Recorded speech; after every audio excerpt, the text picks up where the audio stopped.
Welcome to another episode where we read the papers in order to predict the future. And I am telling you that some really bad times are coming, given to what the papers are priming the population to think.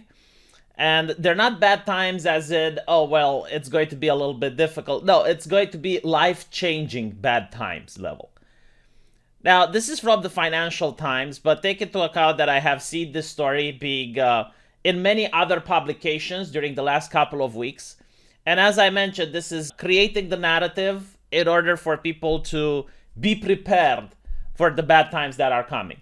In fact, they actually stated right here, something like a wartime economy is being imposed on us. So what does this mean? Well, it means that you're going to have shortages. You're going to notice what's happening in Germany where they don't have oil, but it's going to be at a wider scale, especially here in Europe. And things are going to get more expensive. But this is not what the press does. The press doesn't just tell you what's happening. The press also tells you how to think about issues. So there is a wartime economy that is being imposed on us, but that's a good thing because it is required for us to put the common good first.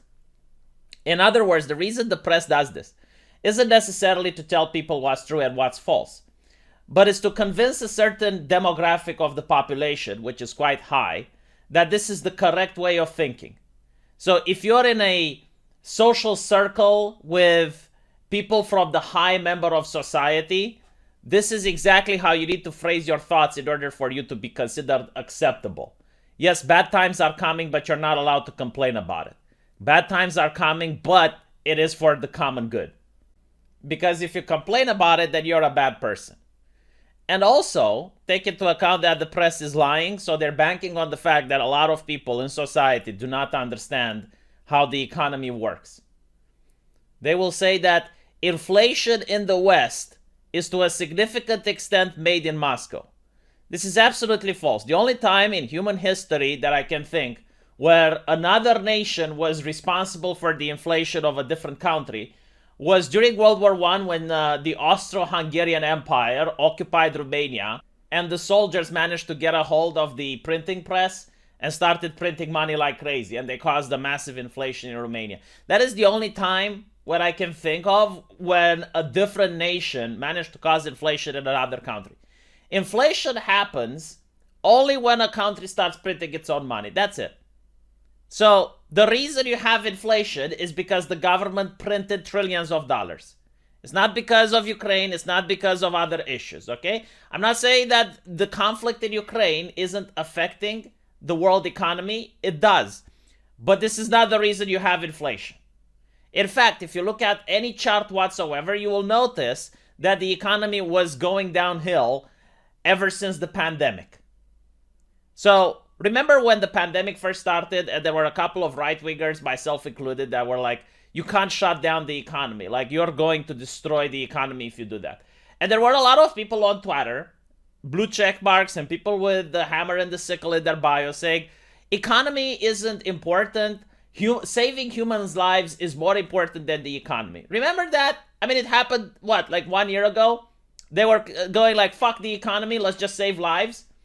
And I was saying you cannot separate the economy from people's lives. They're interconnected.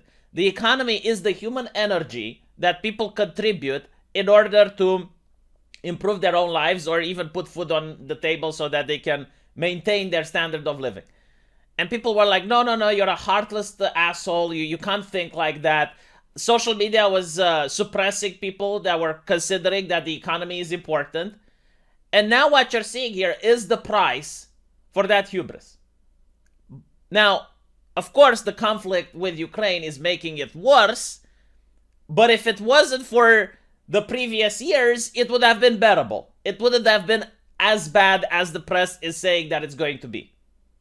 So it's important to understand this because you have a lot of politicians that want to escape responsibility for what they have done, especially now that elections are coming, and this is why they have the Ministry of Truth and all the other things. Like, people shouldn't remind other citizens on why things are bad. The previous years should be erased from memory completely, and it's only because of the conflict that you now have economic problems.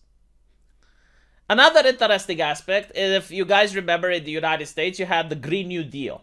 And when the Green New Deal came up, a lot of people were pointing out that it would cripple the US economy. It was way too expensive. Now, the Green New Deal initially didn't pass, but what happened is that it was put into the infrastructure bill and into the Build Back Better bill. So one bill became two. The infrastructure bill passed, and then they wanted to pass the Build Back Better bill, and I don't think they managed to pass it yet, but they're probably going to try to push it through different ways. So they printed a lot of money in order to get the infrastructure bill, and if you actually read it, it has very little to do with infrastructure. It's got a lot of pork into it, a lot of different things, because again, it's the Green New Deal. And then they didn't pass the Build Back Better bill. Had they passed the Build Back Better bill, which is the welfare DLC to the infrastructure bill, you'd have seen the economy faring much, much worse than it already does, right? So it's not because of Ukraine. It is because of the ineptitude of the previous politicians. It is because of printing money like crazy. It is all of this spending that they have done constantly, which has led us to this. And now the press is trying to justify it. They're saying, no. It's all of it, like 100% of it is because of the conflict. We need to put the common good first. And then they say those with broader shoulders must be prepared to contribute more in taxes. In other words, they want Kaufland, Lidl, Tesco, or whatever supermarket you have to pay more taxes. Do you know what happens? You're going to notice layoffs, and you're going to notice the prices go up. Inflation should expect more help, but also accept that help cannot do away with the need to adapt. In other words, you know, when the World Economic Forum posted that you will own nothing and be happy, this is what they're talking about. Like, everyone's life is going to be turned upside down. So not only are you going to see shortages, but you might see rationing. And rationing can come into different forms, by the way. Like, for example, they can have the way they do it in China. In China, they have the digital yuan. And when you want to spend your digital yuan on something, they can limit on what you're allowed to spend it on. So, for example, let's say in the West, if you have like the digital euro or the digital dollar, which is what they want to implement, they can tell you can't buy more meat that particular month because you've already reached your limit with the carbon credit spending. So that is rationing, really. We had that in Eastern Europe under the Iron Curtain. Like, for us, it is nothing new. We can live with it again. I don't know if Westerners can even fathom such a world or imagine living in such a place. But yeah, it can happen, right? Like, if everything is automated, then the people in charge of the automation can just tell you what you can and can't spend your money. Since we are talking about China, let's say you have a person that talks ill against the government. Well, they can just forbid him from being able to purchase plane or train tickets. So he goes with his credit card. He wants to purchase a plane ticket. His name comes up and the card gives him an error. Like, it literally doesn't allow him to make that purchase, even though he has money there.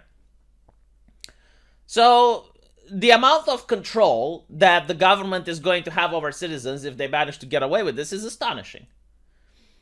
Technology is just allowing them to control the life of individuals to an extent that it was very difficult to do in the past, let's put it this way, because the Soviet Union and the people east of the wall in Berlin had to deal with this shit, but it was more difficult to implement, right? They used a lot of snitches in order to do it. They used a lot of paperwork in order to do it, but now they don't have to. Everything is electronic. And as you see, we may ration some essential goods. Everyone must be patient with being more indebted. So in other words, like, this is a sacrifice that they are willing to make. And this is the correct way of thinking, right? Like, if you complain, if you support a different political party, you're a bad person. So if, let's say, a political party would come up and would be like, you know what, we don't need this shit. We need to find a different way. Like, this is not the only option. Maybe there's a different path. Well, then it's problematic. Like, you're not allowed to think like that. You're a bad person. The correct way of thinking. Decent folk do not think like this. Decent folk consider that this is for the common good. And if you're not for the common good, then you're for the common evil. And this is why, again, they want that Ministry of Truth, so that they control the information and how people think, because right now people are very unhappy. Even people who aren't politically engaged in Germany, they're unhappy to go to the supermarket and realize that they can't find oil, or that if they do find oil, it's at a ridiculous price. So they don't want that sentiment to spread, right? Those are bad people. Like, no, you should do your duty. You should be happy that oil is more expensive because it's for the common good. And if I'm not mistaken, like the German chancellor came up and he said that being against this change, like being against the current economy, is a bad thing, because how can you look a Ukrainian in the eye and tell him that you're not willing to do more? And I'm like, well, I don't know. I mean, maybe this works for the German person to think like that. But the fact that the conversation is already set in stone, like there is a correct way of thinking and there is a bad way of thinking, there's no two sides of the same issue, we can't explore alternatives, is a little bit fascist, right? Because that's what fascism is. It's the people at the top, they set the correct way of thinking for the rest of the population, and everyone else has to follow. Let me know what you guys think, though, and I'll see you in the comment section. Take care.